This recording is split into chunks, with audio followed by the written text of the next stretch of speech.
రెండవ ప్రపంచ యుద్ధ సమయంలో నాజీ జర్మనీకి చెందిన U-1206 అనే జలాంతర్గామి ఉత్తర సముద్రంలో దాగుంది.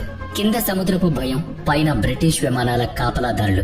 సరిగ్గా అదే సమయంలో ఆ జలాంతర్గామి ప్రధానాధికారి మరుగుదొడ్డిని వాడుతూ పొరపాటున ఒక కవాటాన్ని తెరిచాడు. కొద్ది క్షణాల్లోనే సముద్రపు నీరు ఆ నౌకలోకి ప్రవేశించి విద్యుత్ ఘటాల లోపలికి వెళ్లిపోయింది. దీంతో అక్కడ క్లోరిన్ వాయువు ఏర్పడడం మొదలైంది. తప్పనిసరి పరిస్థితుల్లో ఆ జలాంతర్గామిని నీటిపైకి తీసుకురావాల్సిన దుస్థితి. అప్పటికే పైన బ్రిటిష్ నావికాదళం, వాయుసేన కట్టుదిట్టమైన కాపలా కాస్తున్నాయి. వారు దాన్ని చూడగానే ఆ జలాంతర్గామిని నాశనం చేస్తారు. అందులోని సిబ్బంది కొద్ది రోజులు కాదు, నెలల తరబడి నీటి అడుగున ఉండిపోతారు. 2024వ సంవత్సరంలో HMS వెంజియస్ అనే నౌక సముద్రం లోపల ఉండి ఒక కొత్త ఘనత సాధించింది. కానీ అక్కడ ఒక ప్రశ్న తలెత్తుతుంది. వారు 7 నెలల కంటే ఎక్కువ కాలం సముద్ర లోతుల్లో ఎలా జీవిస్తారు? ఆహారం, నీరు, అన్నిటికంటే ముఖ్యంగా ప్రాణవాయువు కొరత అక్కడ ఏర్పడుతుంది కదా అని. సముద్రపు లోతుల్లో మరుగుదొడ్డి, ఇతర వ్యర్థాలను ఏం చేస్తారు? అలాగే U-1206 నౌకకు జరిగినట్లు ఏదైనా సమస్య వస్తే వారి ముందు ఎలాంటి దారులుంటాయి? ఇలా చాలా మంది జలాంతర్గామిని అన్ని రకాల సౌకర్యాలు ఉండే ఒక విలాసవంతమైన నౌక అని అనుకుంటారు. కానీ నిజానికి సముద్రపు లోతుల్లో మిగతా ప్రపంచానికి దూరంగా ఉండడం అనేది చాలా పెద్ద సవాల్. మీరు అత్యుత్తమ బస చేసే గదిలో ఉన్నప్పటికీ ఆ సవాల్ తప్పదు. నిజం చెప్పాలంటే ఒక జలాంతర్గామి శవపేటిక కంటే ఏమాత్రం తక్కువ కాదు. అది ఒక ఇరుకైన గొట్టంలాగా ఉంటుంది. సముద్రపు లోతుల్లో దాక్కుని ఈదటమే దాని పని. లోపల స్థలం చాలా ఇరుగ్గా ఉంటుంది. ఇద్దరు వ్యక్తులు పక్కపక్కన నడవడం, కాబట్టి వాళ్ళు ఒక లక్ష్యం కోసం వెళ్లడం లేదు. 6 లేదా 7 నెలల కారాగార శిక్షకు వెళుతున్నారు. ఇది ఒక గొప్ప ఉదాహరణగా చెప్పుకోవచ్చు. ఇక్కడ ఏకాంతం అనే మాటే ఉండదు.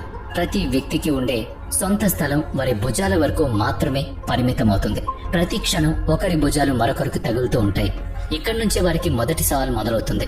దాన్నే ఇరుకు ప్రదేశాల భయం అంటారు. ఇలాంటి పరిస్థితుల్లో ఇరుకైన ప్రదేశాలను చూసి మనిషి తీవ్రంగా భయపడతాడు. గుండె వేగం మారిపోతూ ఉంటుంది. తీవ్రమైన ఆందోళన కలుగుతూ ఉంటుంది. మెదడు సరిగ్గా పనిచేయదు. ఇలాంటి పరిస్థితుల్లో తీసుకునే నిర్ణయాలు కూడా చాలా వరకు తప్పుగానే మారతాయి. నావికాదళం ఎందుకు చేసే ప్రక్రియలో ఈ ఇరుకు ప్రదేశాల భయం ఉందేమో అని చాలా నిశ్చితంగా గమనిస్తారు. ఏమాత్రం భయం ఉన్నట్లు చిన్న అనుమానం వచ్చినా సరే ఆ అభ్యర్థిని వెంటనే ఎంపిక నుంచి తొలగిస్తారు. జలాంతర్గామి జీవితంలో ఇంకొక పెద్ద సవాల్ నిద్ర. మీరు పడుకోవడానికి ఒక సొంత మంచం ఉంటే మీరు చాలా అదృష్టవంతులు అని చెప్పొచ్చు. ఎందుకంటే జలాంతర్గాముల్లో సొంత మంచం అనేది ఉండదు. ఇవి శవపేటికల్లాగా ఒకదానిపై ఒకటి పేర్చబడి ఉంటాయి. అందులో మనిషి కేవలం పడుకోగలంతే. కనీసం కూర్చోవడానికి కూడా వీలుండదు. జలాంతర్గామి మంచం మీద పడుకోవడం అంటే ఒక సమాధిలో పడుకోవడం లాంటిది. USS మిస్సోరీ లాంటి నౌకలో 135 మంది సిబ్బంది ఉంటారు. కానీ అందులో ఉండే మంచాలు మాత్రం 94 మాత్రమే. అంటే ఒక మంచాన్ని వేర్వేరు నావికులు పంచుకుంటారు. ఇక్కడ ఒక పద్ధతి ఉంటుంది. దాన్ని వెచ్చని మంచాల పద్ధతి అని పిలుస్తారు. ఒక నావికుడు తన పని కోసం నిద్రలేచిన వెంటనే అప్పటికే పని ముగించుకున్న మరొక వ్యక్తి వచ్చి ఆ వెచ్చని మంచం మీద పడుకుంటాడు. అంటే ఇక్కడ మంచం ఎల్లప్పుడూ వేడిగానే ఉంటుంది. ఆలోచించండి, ఇక్కడ నిద్ర కూడా మీ సొంతం కాదు.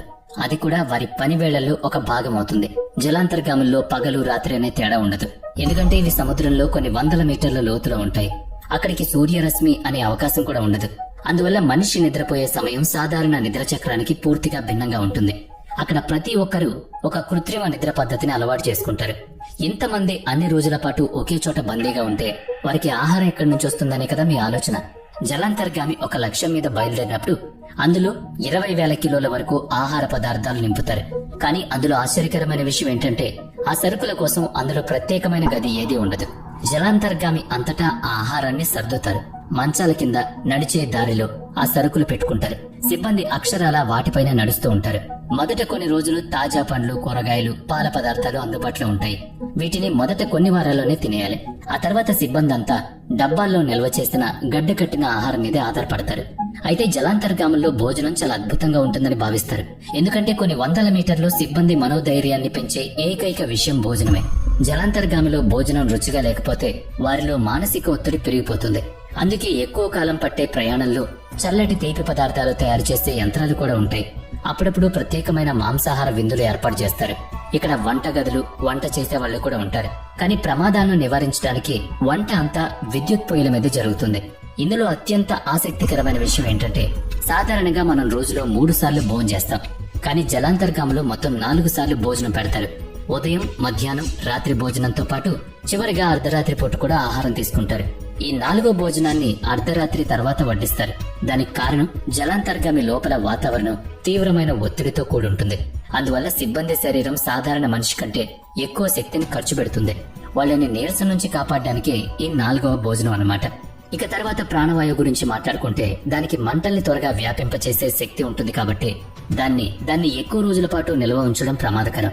అందుకే జలాంతర్గాముల్లో నీటిని విడగొట్టే ఒక అద్భుతమైన విద్యుత్ యంత్రంగా ఏర్పాటు చేయబడి ఉంటుంది. వారు సముద్రపు ఉప్పు నీటిని విడగొట్టి అందులో నుంచి ప్రాణవాయువును వేరు చేస్తారు.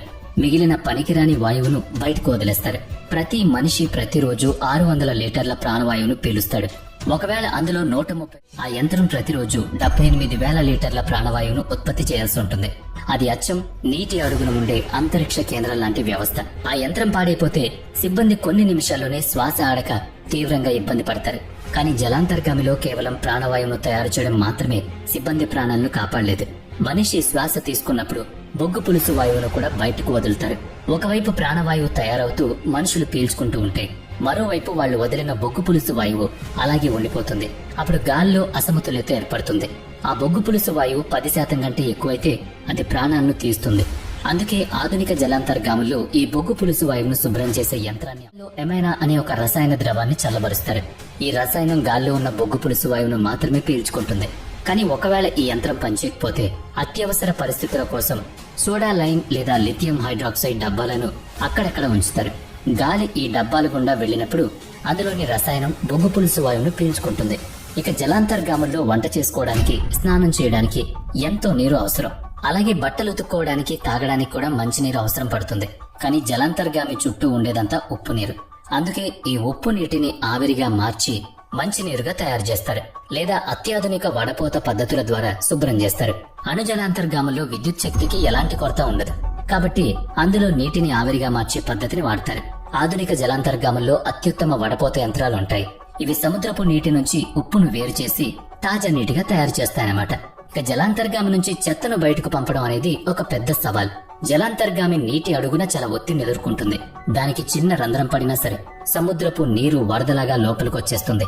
సరిగ్గా U1206 నౌకకు జరిగినట్లే జరుగుతుంది.